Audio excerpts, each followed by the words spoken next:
ನಮಃ ಶಿವಾಯ. ನಮ್ಮ ಚಾನೆಲ್ ವಿಡಿಯೋಗಳ ಹೆಚ್ಚಿನ ಮಾಹಿತಿಗಾಗಿ ಸಬ್ಸ್ಕ್ರೈಬ್ ಬಟನ್ಗೆ ಕ್ಲಿಕ್ ಮಾಡಿ ನಮ್ಮ ಚಾನೆಲ್ಗೆ ಸಬ್ಸ್ಕ್ರೈಬ್ ಮಾಡಿ. ಈ ವಿಡಿಯೋ ಇಷ್ಟವಾದಲ್ಲಿ ಲೈಕ್ ಮಾಡಿ, ಶೇರ್ ಮಾಡಿ ಹಾಗೂ ಕಮೆಂಟ್ ಮಾಡಿ. ವಾಣಿ ಡೇಟು 19/5/2026. ಪ್ರಾತಃ ಮುರಳಿ. ಓಂ ಶಾಂತಿ. ಬಾಬ್ದಾದ ಮಧುಬನ. ಮಧುರ ಮಕ್ಕಳೇ, ಆತ್ಮ ಅಭಿಮಾನಿ ಭವ. ನಡೆಯುತ್ತಾ, ತಿರುಗಾಡುತ್ತಾ, ಏಳುತ್ತಾ, ಕುಳಿತುಕೊಳ್ಳುತ್ತಾ ಇದೇ ಅಭ್ಯಾಸ ಮಾಡುತ್ತಾ ಇರಿ. ಆಗ ನಿಮ್ಮದು ಬಹಳ ಉನ್ನತಿಯಾಗುತ್ತಿರುವುದು. ಪ್ರಶ್ನೆ: ತಂದೆಯು ಅಕ್ಯುರೇಟ್ ನೆನಪು ಯಾವ ಮಕ್ಕಳ ಬುದ್ಧಿಯಲ್ಲಿ ಇರುತ್ತದೆ? ಉತ್ತರ: ಯಾವ ಮಕ್ಕಳು ತಂದೆಯನ್ನು ಅಕ್ಯುರೇಟ್ ತಿಳಿದುಕೊಂಡಿರುತ್ತಾರೆ. ಕೆಲವು ಮಕ್ಕಳು ಹೇಳುತ್ತಾರೆ, ಬಿಂದುವನ್ನು ಹೇಗೆ ನೆನಪು ಮಾಡುವುದು? ಭಕ್ತಿಯಲ್ಲಂತೂ ಅಖಂಡ ಜ್ಯೋತಿ ಎಂದು ತಿಳಿದು ನೆನಪು ಮಾಡುತ್ತಾ ಬಂದಿರಿ. ಈಗ ಬಿಂದುವೆಂದು ಹೇಳಿದರೆ ತಬ್ಬಿಬ್ಬಾಗುತ್ತಾರೆ. ಆದ್ದರಿಂದ ಮೊಟ್ಟ ಮೊದಲು ಈ ನಿಶ್ಚಯವಿರಲಿ, ತಂದೆಯು ಅಖಂಡ ಜ್ಯೋತಿಯಲ್ಲ, ಅವರಂತೂ ಅತಿ ಸೂಕ್ಷ್ಮ ಬಿಂದುವಾಗಿದ್ದಾರೆ. ಆಗ ನೆನಪು ಅಕ್ಯುರೇಟ್ ಆಗಿರುತ್ತದೆ. ಓಂ ಶಾಂತಿ. ಎಲ್ಲ ಮಕ್ಕಳು ನೆನಪಿನಲ್ಲಿ ಕುಳಿತಿದ್ದೀರಿ. ಮನ್ಮನಾಭವ. ಈ ಸಂಸ್ಕೃತ ಅಕ್ಷರವು ವಾಸ್ತವದಲ್ಲಿ ಇಲ್ಲ. ತಂದೆಯು ಯಾವಾಗ ಸಹಜ ರಾಜಯೋಗವನ್ನು ಕಲಿಸಿದರೋ ಆಗ ಸಂಸ್ಕೃತ ಶಬ್ದಗಳನ್ನು ಹೇಳಲಿಲ್ಲ.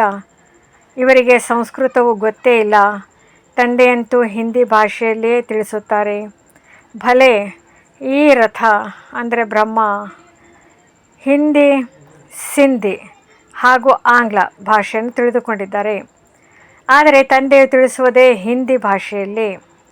ಯಾರು ಯಾವ ಧರ್ಮದವರೋ ಅವರದ್ದು ತಮ್ಮದೇ ಆದ ಭಾಷೆ ಇರುತ್ತದೆ. ಇಲ್ಲಿ ಹಿಂದಿ ಭಾಷೆಯೇ ನಡೆಯುತ್ತದೆ. ಈ ಭಾಷೆಯನ್ನು ತಿಳಿದುಕೊಳ್ಳುವುದು ಬಹಳ ಸಹಜವಾಗಿದೆ ಮತ್ತು ಈ ಶಾಲೆಯೂ ವಿಚಿತ್ರವಾಗಿದೆ. ಇದರಲ್ಲಿ ಯಾವುದೇ ಕಾಗದ, ಪೆನ್ಸಿಲ್, ಪೆನ್ ಇತ್ಯಾದಿಗಳ ಅವಶ್ಯಕತೆ ಇಲ್ಲ. ಇಲ್ಲಂತೂ ಕೇವಲ ಒಂದು ಶಬ್ದವನ್ನು ನೆನಪು ಮಾಡಬೇಕಾಗಿದೆ. ಅರ್ಥಾತ್ ತಂದೆಯನ್ನು ನೆನಪು ಮಾಡಿ. ಗಾಡ್ ಅನ್ನು ಅಥವಾ ಈಶ್ವರ ಅಥವಾ ಪರಮಪಿತ ಪರಮಾತ್ಮನನ್ನು ಯಾರಾದರೂ ನೆನಪು ಮಾಡದೇ ಇರುವುದು ಇದು ವಿರಳವಾಗಿದೆ. ನೆನಪಂತೂ ಎಲ್ಲರೂ ಮಾಡುತ್ತಾರೆ, ಆದರೆ ಅವರ ಪರಿಚಯವಿಲ್ಲ. ತಂದೆಯೇ ಬಂದು ತಮ್ಮ ಪರಿಚಯವನ್ನು ಕೊಡುತ್ತಾರೆ. ಶಾಸ್ತ್ರಗಳಲ್ಲಿ ಕಲ್ಪದ ಆಯುಸ್ಸನ್ನು ಎಷ್ಟು ಸುದೀರ್ಘವಾಗಿ ಬರೆದಿದ್ದಾರೆ, ಅದನ್ನು ತಂದೆ ಬಂದು ಸರಿಪಡಿಸುತ್ತಾರೆ. ಇದು ದೊಡ್ಡ ಮಾತೇನೂ ಅಲ್ಲ. ಇಲ್ಲದಿದ್ದರೆ ಅಹಲ್ಯರು, ವೃದ್ಧ ಮಾತೆಯರು ಏನು ತಿಳಿದುಕೊಳ್ಳುವರು? ಇದಂತೂ ಬಹಳ ಸಹಜವಾಗಿದೆ. ಚಿಕ್ಕ ಮಕ್ಕಳು ಸಹ ತಿಳಿದುಕೊಳ್ಳಬಹುದಾಗಿದೆ. ಬಾಬಾ ಎಂಬ ಶಬ್ದವು ಹೊಸದೇನಲ್ಲ. ಶಿವನ ಮಂದಿರದಲ್ಲಿ ಹೋದಾಗ ಇವರು ಶಿವ ತಂದೆಯಾಗಿದ್ದಾರೆ, ನಿರಾಕಾರನಾಗಿದ್ದಾರೆ ಎಂಬುದು ಬುದ್ಧಿಯಲ್ಲಿ ಬರುತ್ತದೆ. ಎಲ್ಲ ಮನುಷ್ಯ ಮಾತ್ರರು ಬಾಬಾ ಎಂದು ಹೇಳುತ್ತಾರೆ. ನಾವು ಸರ್ವ ಆತ್ಮರ ತಂದೆಯು ಒಬ್ಬರೇ ಆಗಿದ್ದಾರೆ. ಎಲ್ಲ ಜೀವಾತ್ಮರು ಯಾರು ಶರೀರದಲ್ಲಿ ನಿವಾಸ ಮಾಡುವರೋ ಎಲ್ಲರೂ ತಂದೆಯನ್ನು ನೆನಪು ಮಾಡುತ್ತಾರೆ.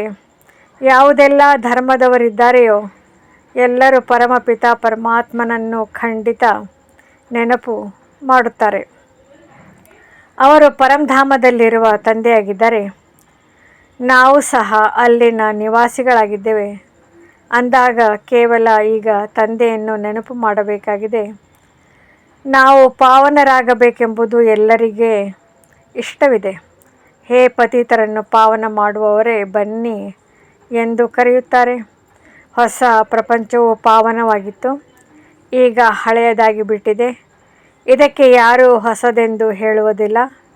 ಭಾರತವಾಸಿಗಳಿಗೆ ತಿಳಿದಿದೆ, ಹೊಸ ಭಾರತದಲ್ಲಿ ದೇವಿ ದೇವತೆಗಳು ರಾಜ್ಯ ಮಾಡುತ್ತಿದ್ದರು. ಹೊಸ ಭಾರತಕ್ಕೆ ಮೊದಲು ಏನಿತ್ತು? ಸಂಗಮ. ಇದಕ್ಕಿಂತಲೂ ಸಹಜವಾಗಿ ಹೇಳಬೇಕು, ಹೊಸದಕ್ಕೆ ಮೊದಲೇ ಹಳೆಯದಿತ್ತು. ಸಂಗಮವನ್ನು ಮನುಷ್ಯರು ಅಷ್ಟು ಸಹಜವಾಗಿ ಅರ್ಥ ಮಾಡಿಕೊಳ್ಳುವುದಿಲ್ಲ. ಹೊಸ ಪ್ರಪಂಚ, ಹಳೆಯ ಪ್ರಪಂಚದ ಇದರ ಮಧ್ಯದ ಸಮಯಕ್ಕೆ ಸಂಗಮವೆಂದು ಹೇಳುತ್ತಾರೆ. ತಂದೆಗಾಗಿಯೇ ಹೇಳುತ್ತಾರೆ, ಹೇ ಪತಿತ ಪಾವನ, ಬನ್ನಿ, ಬಂದು ನಮ್ಮನ್ನು ಪಾವನ ಮಾಡಿ, ನಾವು ಪತಿತರಾಗಿ ಬಿಟ್ಟಿದ್ದೇವೆ ಎಂದು. ಹೊಸ ಪ್ರಪಂಚದಲ್ಲಿ ಯಾರೂ ಕರೆಯುವುದಿಲ್ಲ. ಈಗ ನಿಮಗೆ ಅರ್ಥವಾಗಿದೆ. ಈ ಭಾರತವೇ ಪಾವನವಾಗಿತ್ತು. ಹೇ ಪತಿತ ಪಾವನ, ಬನ್ನಿ ಎಂದು ಬಹಳ ಸಮಯದಿಂದಲೂ ಕರೆಯುತ್ತಾ ಬಂದಿದ್ದಾರೆ. ಆದರೆ ಪತಿತ ಪ್ರಪಂಚವು ಯಾವಾಗ ಕೊನೆಯಾಗುವುದು ಎಂಬುದು ಅವರಿಗೆ ತಿಳಿದಿಲ್ಲ. ಶಾಸ್ತ್ರಗಳಲ್ಲಿ ಇನ್ನೂ 40,000 ವರ್ಷಗಳು ಪತಿತರಾಗಿಯೇ ಇರುತ್ತೇವೆ ಎಂದು ಬರೆದಿದ್ದಾರೆ ಎಂದು ಹೇಳುತ್ತಾರೆ. ಸಂಪೂರ್ಣ ಘೋರ ಅಂಧಕಾರದಲ್ಲಿದ್ದಾರೆ. ನೀವೀಗ ಬೆಳಕಿನಲ್ಲಿದ್ದೀರಿ. ತಂದೆಯು ನಿಮ್ಮನ್ನು ಪ್ರಕಾಶತೆಯಲ್ಲಿ ತಂದಿದ್ದಾರೆ. ಈ 5,000 ವರ್ಷಗಳಲ್ಲಿ ಸೃಷ್ಟಿ ಚಕ್ರವು ಪೂರ್ಣವಾಗುತ್ತದೆ. ನೆನ್ನೆಯ ಮಾತಾಗಿದೆ. ನೀವು ರಾಜ್ಯ ಮಾಡುತ್ತಿದ್ದೀರಿ. ಅವಶ್ಯವಾಗಿ ಲಕ್ಷ್ಮೀ ನಾರಾಯಣರ ರಾಜ್ಯವಿತ್ತು, ಸ್ವರ್ಗವಿತ್ತು. ಪಾವನ ಪ್ರಪಂಚದಲ್ಲಿ ಯಾವುದೇ ಉಪದ್ರವಗಳಾಗಲು ಸಾಧ್ಯವಿಲ್ಲ. ಉಪದ್ರವಗಳಾಗುವುದೇ ರಾವಣ ರಾಜ್ಯದಲ್ಲಿ. ಇಲ್ಲಿ ನಮಗೆ ತಂದೆಯು ತಿಳಿಸುತ್ತಾರೆ, ನೀವು ಸನ್ಮುಖದಲ್ಲಿ ಕಿವಿಗಳಿಂದ ಕೇಳುತ್ತೀರಿ. ಕೇಳುವವರು ಯಾರು? ಆತ್ಮ. ಆತ್ಮಕ್ಕೆ ಬಹಳ ಖುಷಿಯಾಗುತ್ತದೆ. ತಂದೆಯು ಪುನಃ ಬಂದು ನಮ್ಮನ್ನು ಮಿಲನ ಮಾಡಿದ್ದಾರೆ.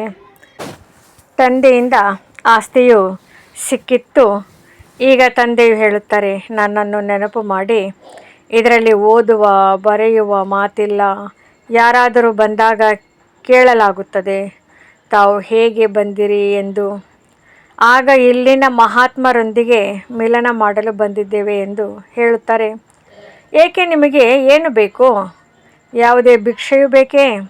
ಸನ್ಯಾಸಿಗಳಾಗಿದ್ದರೆ ರೊಟ್ಟಿ ತುಂಡು ಬೇಕು. ಸನ್ಯಾಸಿಗಳು ಯಾರ ಬಳಿಯಾದರೂ ಹೋಗುತ್ತಾರೆ ಅಥವಾ ಮಾರ್ಗ ಮಧ್ಯದಲ್ಲಿ ಸಿಗುತ್ತಾರೆಂದರೆ ಧಾರ್ಮಿಕ ವ್ಯಕ್ತಿಗಳು. ಇವರು ಪವಿತ್ರ ಮನುಷ್ಯರಾಗಿದ್ದರೆ ಇವರಿಗೆ ಭೋಜನವನ್ನು ಕೊಡುವುದು ಬಹಳ ಒಳ್ಳೆಯದು ಎಂದು ತಿಳಿಯುತ್ತಾರೆ. ಈಗಂತೂ ಸನ್ಯಾಸಿಗಳಲ್ಲಿಯೂ ಪವಿತ್ರತೆ ಇಲ್ಲ. ತಮೋ ಪ್ರಧಾನ ಪ್ರಪಂಚವಾಗಿದೆ. ಇದರಲ್ಲಿ ಬಹಳ ಕೊಳಕಿದೆ. ಮನುಷ್ಯರು ಎಷ್ಟೊಂದು ತಲೆ ಕೆಡಿಸಿಕೊಳ್ಳುತ್ತಾರೆ. ಇಲ್ಲಂತೂ ಆ ಮಾತೇ ಇಲ್ಲ. ತಂದೆಯು ತಿಳಿಸುತ್ತಾರೆ, ಇಲ್ಲಿ ಬರೆಯುವ ಮಾತು ಇಲ್ಲ. ಈ ಜ್ಞಾನ ಬಿಂದುಗಳನ್ನು ಧಾರಣೆ ಮಾಡಿಕೊಳ್ಳುವುದಕ್ಕಾಗಿ ಬರೆಯಬೇಕಾಗುತ್ತದೆ. ಹೇಗೆ ವೈದ್ಯರ ಬಳಿ ಎಷ್ಟೊಂದು ಔಷಧಗಳು ಇರುತ್ತವೆಯೋ ಅಷ್ಟೆಲ್ಲ ಔಷಧಗಳು ನೆನಪಿರುತ್ತವೆ. ವಕೀಲರ ಬುದ್ಧಿಯಲ್ಲಿ ಎಷ್ಟೊಂದು ಕಾನೂನಿನ ಮಾತುಗಳು ನೆನಪಿರುತ್ತವೆ. ನೀವು ಏನನ್ನು ನೆನಪು ಮಾಡಿಕೊಳ್ಳಬೇಕು? ಕೇವಲ ಒಂದು ಮಾತು. ಅದು ಸಹ ಬಹಳ ಸಹಜವಾಗಿದೆ. ನೀವು ಹೇಳುತ್ತೀರಿ, ಒಬ್ಬ ಶಿವ ತಂದೆಯನ್ನು ನೆನಪು ಮಾಡಿರಿ. ಶಿವತಂದೆಯು ಹೇಗೆ ಬರುತ್ತಾರೆಂದು ಅವರು ಕೇಳುತ್ತಾರೆ. ಇದನ್ನು ಸಹ ನಿಮ್ಮ ವಿನಃ ಮತ್ಯಾರೂ ತಿಳಿದುಕೊಂಡಿಲ್ಲ. ಈಶ್ವರ ಎಲ್ಲಿದ್ದಾರೆಂದು ಕೇಳಿದರೆ ಅವರು ನಾಮರೂಪದಿಂದ ಭಿನ್ನವಾಗಿದ್ದಾರೆಂದು ಹೇಳುತ್ತಾರೆ ಮತ್ತು ಸರ್ವವ್ಯಾಪಿ ಎಂದು ಹೇಳಿಬಿಡುತ್ತಾರೆ. 2 ಶಬ್ದಗಳಲ್ಲಿ ರಾತ್ರಿ ಹಗಲಿನ ವ್ಯತ್ಯಾಸ ಆಗಿಬಿಡುತ್ತದೆ. ನಾಮರೂಪದಿಂದ ಭಿನ್ನವಾದ ವಸ್ತು ಯಾವುದೂ ಇರುವುದಿಲ್ಲ. ಪರಮಾತ್ಮನು ನಾಯಿ, ಬೆಕ್ಕು ಎಲ್ಲದರಲ್ಲಿಯೂ ಇದ್ದಾರೆಂದು ಹೇಳಿಬಿಡುತ್ತಾರೆ. 2 ಒಂದಕ್ಕೆ ಇನ್ನೊಂದು ವಿರುದ್ಧವಾಗಿ ಮಾತುಗಳಾಯಿತು.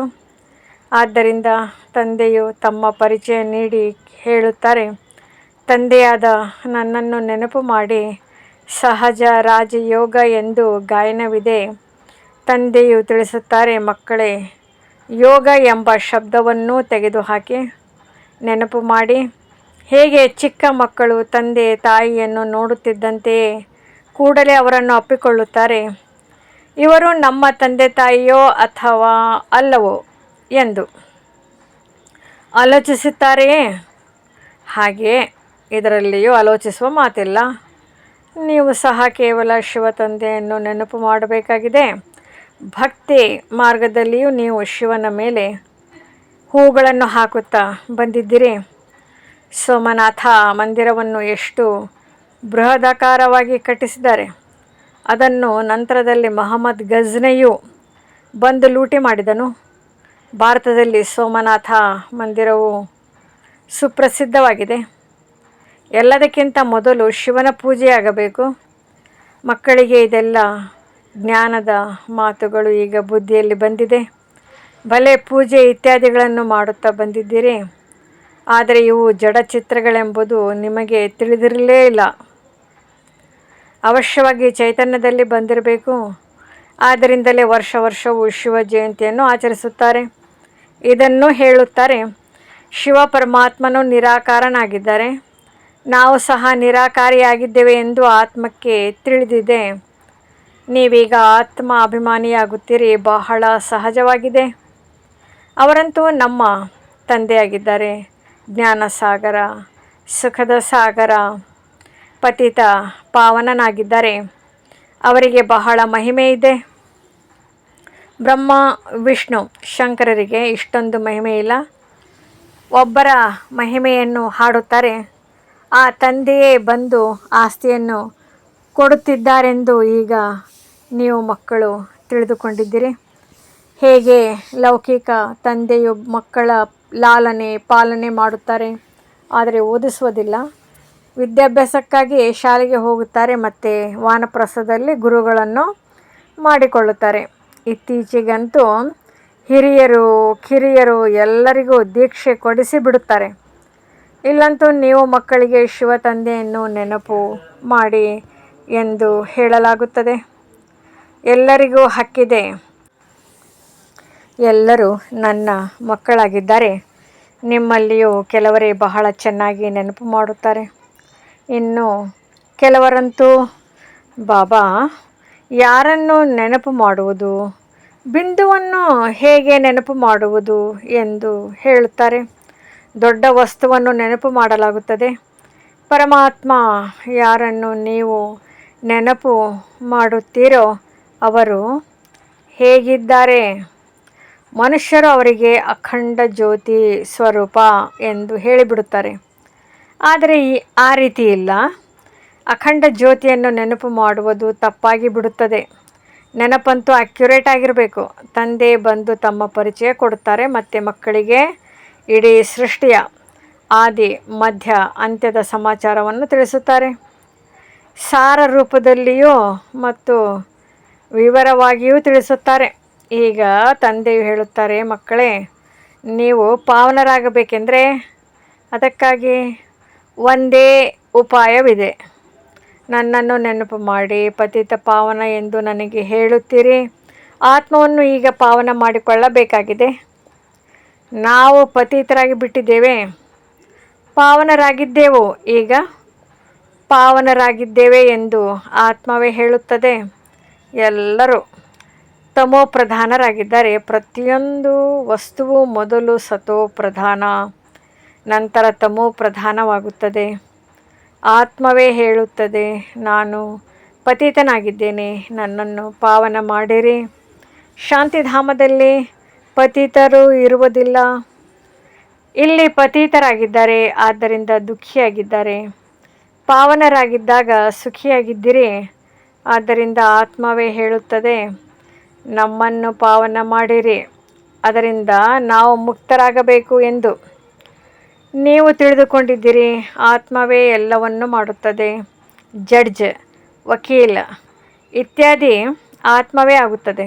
ನಾನು ರಾಜನಾಗಿದ್ದೇನೆ, ಇಂಥವನಾಗಿದ್ದೇನೆ, ಈಗ ಈ ಶರೀರವನ್ನು ಬಿಟ್ಟು ಇನ್ನೊಂದನ್ನು ತೆಗೆದುಕೊಳ್ಳಬೇಕು ಎಂದು ಆತ್ಮವೇ ಹೇಳುತ್ತದೆ. ಇದಕ್ಕೆ ಆತ್ಮಾಭಿಮಾನಿ ಸ್ಥಿತಿ ಎಂದು ಹೇಳಲಾಗುತ್ತದೆ. ದೇಹದಲ್ಲಿದ್ದರೂ ಆತ್ಮ ಅಭಿಮಾನಿ.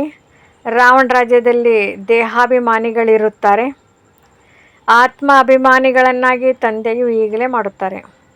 ಈ ಸಮಯದಲ್ಲಿ ಆತ್ಮವು ಪತಿತ ದುಃಖಿ ಆಗಿರುವುದರಿಂದ ಹೇ ತಂದೆಯೇ ಬನ್ನಿ ಎಂದು ಕರೆಯುತ್ತೇವೆ. ಇದನ್ನು ಸಹ ನೀವು ತಿಳಿದುಕೊಂಡಿದ್ದೀರಿ. ಡ್ರಾಮಾ ಪ್ಲ್ಯಾನ್ ಅನುಸಾರ ಪತಿತರಿಂದ ಪಾವನ, ಪಾವನರಿಂದ ಪತಿತರಾಗುತ್ತಾ ಬಂದಿದ್ದೀರಿ. ಚಕ್ರವು ಸುತ್ತುತ್ತಲೇ ಇರುತ್ತದೆ. ನಮ್ಮದು 84 ಜನ್ಮಗಳು ಹೇಗಾಯಿತು ಎಂಬುದು ಈಗ ನಿಮ್ಮ ಬುದ್ಧಿಯಲ್ಲಿ ಕುಳಿತಿದೆ. ಈ ಮಾತನ್ನು ಮರೆಯಬೇಡಿ. ಸ್ವದರ್ಶನ ಚಕ್ರಧಾರಿಗಳಾಗಿ ಇರಿ. ಏಳುತ್ತಾ, ಕುಳಿತುಕೊಳ್ಳುತ್ತಾ, ನಡೆಯುತ್ತಾ, ತಿರುಗಾಡುತ್ತಾ ಬುದ್ಧಿಯಲ್ಲಿ ನಮಗೆ ಸಂಪೂರ್ಣ ಜ್ಞಾನವಿದೆ. ಬೇಹದ್ದಿನ ತಂದೆಯಿಂದ ಬೇಹದ್ದಿನ ಆಸ್ತಿಯನ್ನು ತೆಗೆದುಕೊಳ್ಳುತ್ತಿದ್ದೇವೆ ಎಂಬುದನ್ನು ನೀವು ತಿಳಿದುಕೊಂಡಿದ್ದೀರಿ. ತಂದೆಯು ಮಕ್ಕಳಿಗೆ ತಿಳಿಸುತ್ತಾರೆ, ಮಕ್ಕಳೇ, ನೀವು ಒಬ್ಬ ತಂದೆಯನ್ನೇ ನೆನಪು ಮಾಡಬೇಕಾಗಿದೆ. ತಂದೆಯನ್ನು ನೆನಪು ಮಾಡಿ ತುಂಡು ರೊಟ್ಟಿಯನ್ನು ತಿನ್ನಿರಿ ಸಾಕು. ಮಧುರಾತಿ ಮಧುರ ಅಗಲಿ ಹೋಗಿ ಮರಳಿ ಸಿಕ್ಕಿರುವ ಮಕ್ಕಳಿಗೆ ತಂದೆಯು ಮತ್ತೆ ಮತ್ತೆ ಹೇಳುತ್ತಾರೆ, ಮಕ್ಕಳೇ, ಹೊಟ್ಟೆಗಾಗಿ ಕೇವಲ ತುಂಡು ರೊಟ್ಟಿಯನ್ನು ತಿಂದರೆ ಸಾಕು. ಹೊಟ್ಟೆಯು ಜಾಸ್ತಿ ಕೇಳುವುದಿಲ್ಲ. ಕೇವಲ 1 ಪಾವು ಹಿಟ್ಟು ಸಾಕು, ರೊಟ್ಟಿ ಪಲ್ಯ ಸಾಕು. 10 ರೂಪಾಯಿಗಳಲ್ಲಿಯೂ ಮನುಷ್ಯರು ಹೊಟ್ಟೆ ತುಂಬಿಸಿಕೊಳ್ಳುತ್ತಾರೆ. ಇನ್ನು ಕೆಲವರು 10,000 ರೂಪಾಯಿಗಳಲ್ಲಿಯೂ ಹೊಟ್ಟೆಯನ್ನು ತುಂಬಿಸಿಕೊಳ್ಳುತ್ತಾರೆ. ಬಡವರು ತಿನ್ನುವುದಾದರೂ ಏನು? ಆದರೂ ಸಹ ಗಟ್ಟಿಮುಟ್ಟಾಗಿ ಇರುತ್ತಾರೆ. ಭಿನ್ನ ಭಿನ್ನ ಪದಾರ್ಥಗಳನ್ನು ಮನುಷ್ಯರು ತಿನ್ನುವುದರಿಂದ ಇನ್ನೂ ರೋಗಿಯಾಗಿ ಬಿಡುತ್ತಾರೆ. ವೈದ್ಯರು ಸಹ ಇದನ್ನೇ ಹೇಳುತ್ತಾರೆ. ಒಂದು ಪ್ರಕಾರದ ಆಹಾರವನ್ನು ಸೇವಿಸಿ, ಆಗ ರೋಗಿಯಾಗುವುದಿಲ್ಲ. ಇಲ್ಲಿ ತಂದೆಯೂ ಸಹ ತಿಳಿಸುತ್ತಾರೆ, ಮಕ್ಕಳೇ, ತುಂಡು ರೊಟ್ಟಿಯನ್ನು ತಿನ್ನಿರಿ. ಏನು ಸಿಕ್ಕಿದರೆ ಅದರಲ್ಲಿ ಖುಷಿಯಾಗಿ ಇರಿ. ರೊಟ್ಟಿ ಪಲ್ಯದಷ್ಟು ಒಳ್ಳೆಯದು ಮತ್ಯಾವುದೂ ಇಲ್ಲ. ಹೆಚ್ಚು ಲೋಭವೂ ಇರಬಾರದು. ಸನ್ಯಾಸಿಗಳು ಏನು ಮಾಡುತ್ತಾರೆ? ಮನೆ ಮಠವನ್ನು ಬಿಟ್ಟು ಕಾಡಿಗೆ ಹೋಗುತ್ತಾರೆ. ತತ್ವವನ್ನೇ ಪರಮಾತ್ಮನೆಂದು ತಿಳಿದು ನೆನಪು ಮಾಡುತ್ತಾರೆ. ಬ್ರಹ್ಮತತ್ವದಲ್ಲಿ ಲೀನವಾಗಿ ಬಿಡುತ್ತೇವೆಂದು ತಿಳಿಯುತ್ತಾರೆ. ಆದರೆ ಈ ರೀತಿಯಂತೂ ಇಲ್ಲ. ಆತ್ಮವು ಅಮರನಾಗಿದೆ, ಲೀನವಾಗುವ ಮಾತೇ ಇಲ್ಲ. ಬಾಕಿ ಆತ್ಮವೇ ಅಪವಿತ್ರನಾಗುತ್ತದೆ. ನಿಮಗೆ ಎಷ್ಟು ಒಳ್ಳೆಯ ಜ್ಞಾನ ಸಿಕ್ಕಿದೆ. ನೀವೇ ಪ್ರಾರಬ್ಧವನ್ನು ಭೋಗಿಸುತ್ತೀರಿ. ನಂತರ ಈ ಜ್ಞಾನವು ಮರೆತು ಹೋಗುತ್ತದೆ. ಮತ್ತೆ ಏಣಿಯನ್ನು ಇಳಿಯಲಾಗುತ್ತದೆ. ಈಗ ನಿಮ್ಮ ಬುದ್ಧಿಯಲ್ಲಿ ಸಂಪೂರ್ಣ ಜ್ಞಾನವಿದೆ. ನಾವು ಹೇಗೆ 84 ಜನ್ಮಗಳನ್ನು ಭೋಗಿಸುತ್ತೇವೆ ಎಂದು. ಈ ಪಾತ್ರವು ಎಂದೂ ಯಾರದೂ ನಿಂತು ಹೋಗುವುದಿಲ್ಲ. ಇದು ಮಾಡಲ್ಪಟ್ಟ ನಾಟಕವಾಗಿದೆ. ಇದನ್ನು ಭಗವಂತನು ಯಾವಾಗ, ಹೇಗೆ, ಎಲ್ಲಿ ಕುಳಿತು ಮಾಡಿದರೋ ಎಂದು ಹೇಳುವಂತಿಲ್ಲ. ಇದಂತೂ ನಡೆಯುತ್ತಲೇ ಬರುತ್ತದೆ. ವಿಶ್ವದ ಚರಿತ್ರೆ, ಭೂಗೋಳವು ಪುನರಾವರ್ತನೆ ಆಗುತ್ತಲೇ ಇರುತ್ತದೆ. ಈ ಮಾತುಗಳನ್ನು ಯಾರೂ ತಿಳಿದುಕೊಳ್ಳುವುದಿಲ್ಲ. ನೀವು ತಿಳಿದುಕೊಂಡಿದ್ದೀರಿ. ನಾವು ಡ್ರಾಮಾ ಪ್ಲ್ಯಾನ್ ಅನುಸಾರ ಬಂದಿದ್ದೇವೆ. ಈಗ ಪುನಃ ಡ್ರಾಮಾ ಅನುಸಾರ ರಾಜ್ಯವನ್ನು ಪಡೆಯುತ್ತಿದ್ದೇವೆ. ಈ ಮಾತುಗಳು ಮತ್ಯಾರಿಗೂ ಅರ್ಥವಾಗುವುದಿಲ್ಲ. ತಂದೆಯು ಕೇಳುತ್ತಾರೆ, ಡ್ರಾಮಾ ಸರ್ವಶಕ್ತಿವಂತನೋ ಅಥವಾ ಈಶ್ವರನು ಸರ್ವಶಕ್ತಿವಂತನೋ? ಆಗ ಈಶ್ವರನೇ ಸರ್ವಶಕ್ತಿವಂತನೆಂದು ಹೇಳುತ್ತಾರೆ. ಅವರು ಏನು ಬೇಕಾದರೂ ಮಾಡಬಲ್ಲರು ಎಂದು ತಿಳಿಯುತ್ತಾರೆ. ಆದರೆ ತಂದೆಯು ಹೇಳುತ್ತಾರೆ, ನಾನು ಸಹ ಡ್ರಾಮಾದ ಬಂಧನದಲ್ಲಿ ಬಂಧಿತನಾಗಿದ್ದೇನೆ. ಪತಿತರನ್ನು ಪಾವನ ಮಾಡಲು ನಾನು ಬರಬೇಕಾಗುತ್ತದೆ. ಸತ್ಯಯುಗದಲ್ಲಿ ನೀವು ಸುಖಿಯಾಗಿ ಬಿಡುತ್ತೀರಿ. ಆಗ ನಾನು ಸಹ ಹೋಗಿ ಪರಂಧಾಮದಲ್ಲಿ ವಿಶ್ರಾಂತಿ ತೆಗೆದುಕೊಳ್ಳುತ್ತೇನೆ. ನೀವು ತುದಿಯನ್ನು ಏರುತ್ತೀರಿ. ನಿಮ್ಮದು ಸಿಂಹದ ಮೇಲೆ ಸವಾರಿ ಇದೆ. ನಿಮಗೆ ತಿಳಿದಿದೆ, ಪ್ರತಿ ಕ್ಷಣ ಮತ್ತು ಪ್ರತಿ ಕ್ಷಣ ಏನೆಲ್ಲವೂ ನಡೆಯುತ್ತದೆಯೋ ಅದು ಡ್ರಾಮಾದಲ್ಲಿ ನಿಗದಿಯಾಗಿದೆ. ನೀವು ಮಕ್ಕಳಿಗೆ ಎಷ್ಟು ಒಳ್ಳೆಯ ಜ್ಞಾನವಿದೆ. ಕೇವಲ ತಂದೆ ಮತ್ತು ಆಸ್ತಿಯನ್ನು ನೆನಪು ಮಾಡಿದರೆ ಸಾಕು. ಕಾಗದ, ಪೆನ್ಸಿಲು ಇತ್ಯಾದಿ ಯಾವುದರ ಅವಶ್ಯಕತೆಯೂ ಇಲ್ಲ. ಬ್ರಹ್ಮ ತಂದೆಯೂ ಓದುತ್ತಾರೆ. ಇವರು ಏನನ್ನೂ ಇಟ್ಟುಕೊಳ್ಳುವುದಿಲ್ಲ. ಕೇವಲ ತಂದೆಯನ್ನು ನೆನಪು ಮಾಡಿದರೆ ಆಸ್ತಿಯು ಸಿಗುವುದು. ಎಷ್ಟು ಸಹಜವಾಗಿದೆ. ನೆನಪಿನಿಂದ ನೀವು ಸದಾ ಆರೋಗ್ಯವಂತರಾಗುವಿರಿ. ಇದು ಧಾರಣೆಯ ಮಾತಾಗಿದೆ. ಕೇವಲ ಬರೆದುಕೊಳ್ಳುವುದರಿಂದ ಏನು ಲಾಭ? ಈ ಬರೆದಿರುವುದೆಲ್ಲವೂ ವಿನಾಶವಾಗಿ ಬಿಡುವುದು. ಆದರೆ ಕೆಲವರು ನೆನಪಿರಲಿ ಎಂದು ಬರೆದಿಟ್ಟುಕೊಳ್ಳುತ್ತಾರೆ. ಹೇಗೆ ಯಾವುದೇ ಮಾತನ್ನು ನೆನಪು ಇಟ್ಟುಕೊಳ್ಳಬೇಕೆಂದರೆ ಒಂದು ಕಡೆ ಗಂಟು ಹಾಕಿಕೊಳ್ಳುತ್ತಾರೆ. ನೀವು ಸಹ ಗಂಟು ಹಾಕಿಕೊಳ್ಳಿ. ತಂದೆ, ಶಿವತಂದೆ ಮತ್ತು ಆಸ್ತಿಯನ್ನು ನೆನಪು ಮಾಡಬೇಕಾಗಿದೆ. ಇದಂತೂ ಬಹಳ ಸಹಜವಾಗಿದೆ. ಯೋಗ ಅರ್ಥಾತ್ ನೆನಪು. ಬಾಬಾ ನೆನಪು ನಿಲ್ಲುವುದಿಲ್ಲ, ಯೋಗದಲ್ಲಿ ಹೇಗೆ ಕುಳಿತುಕೊಳ್ಳುವುದು ಎಂದು ಕೆಲವರು ಹೇಳುತ್ತಾರೆ. ಅರೆ, ಲೌಕಿಕ ತಂದೆಯು ನೆನಪು ಹೇಳುತ್ತಾ ಕುಳಿತುಕೊಳ್ಳುತ್ತಾ ನಡೆಯುತ್ತಾ ತಿರುಗಾಡುತ್ತಲೂ ಸಹಜವಾಗಿ ಇರುತ್ತದೆ. ನೀವು ಸಹ ಕೇವಲ ನೆನಪು ಮಾಡಿರಿ, ದೋಣಿಯು ಪಾರಾಗುವುದು. ಒಳ್ಳೆಯದು. ಮಧುರಾತ್ರಿ ಮಧುರ. ಅಗಲಿ ಹೋಗಿ ಮರಳಿ ಸಿಕ್ಕಿರುವ ಮಕ್ಕಳ ಪ್ರತಿ ಮಾತಾಪಿತಾ ಬಾಬ್ ದಾದಾರವರ ನೆನಪು, ಪ್ರೀತಿ ಹಾಗೂ ಸುಪ್ರಭಾತ. ಆತ್ಮಿಕ ಮಕ್ಕಳಿಗೆ ಆತ್ಮಿಕ ತಂದೆಯ ನಮಸ್ತೆ. ಧಾರಣೆಗಾಗಿ ಮುಖ್ಯ ಸಾರ: ಸ್ವದರ್ಶನ ಚಕ್ರಧಾರಿಗಳಾಗಿ 84 ಜನ್ಮಗಳ ಚಕ್ರವನ್ನು ಬುದ್ಧಿಯಲ್ಲಿ ತಿರುಗಿಸುತ್ತಾ ಇರಬೇಕಾಗಿದೆ. ಬೇಹದ್ದಿನ ತಂದೆಯನ್ನು ನೆನಪು ಮಾಡಿ ಬೇಹದ್ದಿನ ಆಸ್ತಿಯನ್ನು ತೆಗೆದುಕೊಳ್ಳಬೇಕು. ಪಾವನರಾಗಬೇಕಾಗಿದೆ. ಯಾವುದೇ ಪದಾರ್ಥದ ಲೋಭವಿರಬಾರದು. ಏನು ಸಿಕ್ಕಿದೆಯೋ ಅದರಲ್ಲಿ ಖುಷಿಯಾಗಿರಬೇಕಾಗಿದೆ. ತುಂಡು ರೊಟ್ಟಿಯನ್ನು ತಿನ್ನಬೇಕು. ತಂದೆಯ ನೆನಪಿನಲ್ಲಿರಬೇಕಾಗಿದೆ.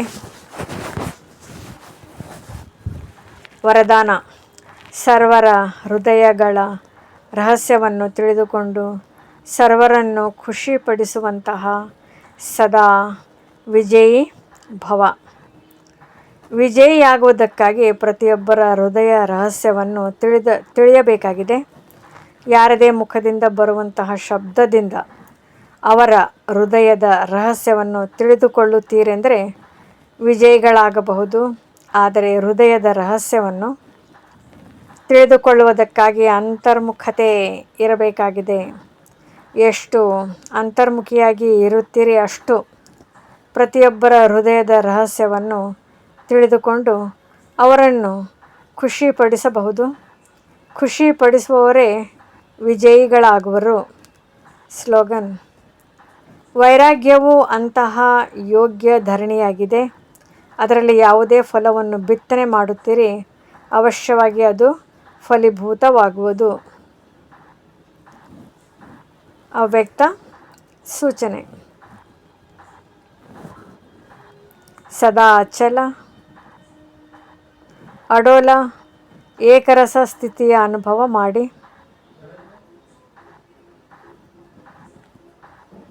ಸದಾ ಉಮಂಗ ಉಲ್ಲಾಸದಲ್ಲಿ ಏಕರಸ ಆಗಿ ಇರುವುದಕ್ಕಾಗಿ ಯಾರೆಲ್ಲ ಸಂಬಂಧದಲ್ಲಿ ಬರುತ್ತಾರೆ, ವಿದ್ಯಾರ್ಥಿಗಳಾಗಿರಲಿ, ಜೊತೆಗಾರರು ಆಗಿರಲಿ, ಎಲ್ಲರನ್ನು ಸಂತುಷ್ಟರನ್ನಾಗಿ ಮಾಡುವ ಆಸೆ ಇರಬೇಕು. ಯಾರನ್ನೇ ನೋಡಿ ಅವರಿಂದ ಪ್ರತಿ ಸಮಯ ಗುಣವನ್ನು ಆರಿಸಿಕೊಳ್ಳುತ್ತಾ ಇರಿ. ಸರ್ವರ ಗುಣಗಳ ಬಲ ಸಿಗುವುದರಿಂದ ಸದಾ ಕಾಲಕ್ಕಾಗಿ ಉತ್ಸಾಹ ಏಕರಸವಾಗಿರುವುದು. ಗುಣಗ್ರಾಹಿಯಾಗಿ ಅವಗುಣಗಳನ್ನು ನೋಡುತ್ತಿದ್ದರೂ ನೋಡಬೇಡಿ. ಓಂ ಶಾಂತಿ. ಈ ವಿಡಿಯೋ ಇಷ್ಟವಾದಲ್ಲಿ ಹೆಚ್ಚಿನ ವಿಡಿಯೋಗಳ ಮಾಹಿತಿಗಾಗಿ ನಮ್ಮ ಚಾನಲ್ಗೆ ಸಬ್ಸ್ಕ್ರೈಬ್ ಮಾಡಿರಿ. ತಮಗೆ ವಿಡಿಯೋ ನೋಟಿಫಿಕೇಷನ್ ಸಿಗ್ತಾ ಇರುವುದು.